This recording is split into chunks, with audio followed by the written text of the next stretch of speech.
Nəhayət təbii həm qüvvətli çıxdığan qovurğu çöpni ailede mana mush usul bo'yicha qilsangiz nəhayət oxşaydı. Aile təbii tamaq qilishni yutib qo'ysangiz degan do'stlar yaxshi foydalanib qolinglar. Amiz qo'llash yusidan yurakning birini besaytinglar yugurish boshlaylik ketdik.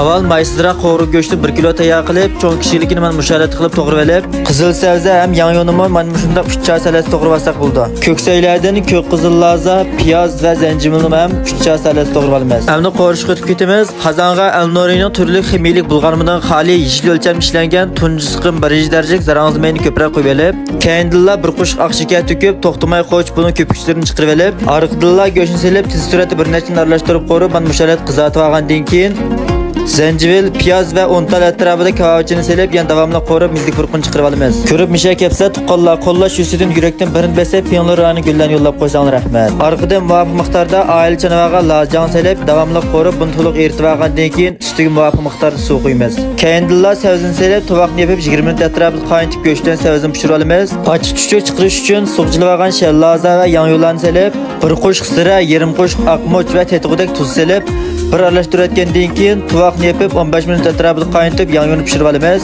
Vaqt to'shqandan keyin ko'k qizil laza, so'ng piyoz, samsaqni silib, yana bir necha aralashtirib yetib, tovoqni yopib, bir qaynatayotgandan keyin palak yoki yubaysayni silib, yana bir aralashtirib taxsiga ilib iste'mol qilishni boshlasak bo'ldi. Ammo oxirida qo'llash nihoyat oddiy, faqat yurakdan birini besib, piyonlarni gullarni ko'plab yo'llab qo'ysanglar, bundan ortiq qo'llash bo'lmaydi. Kelar sani ko'rishar, xayr xo'sh.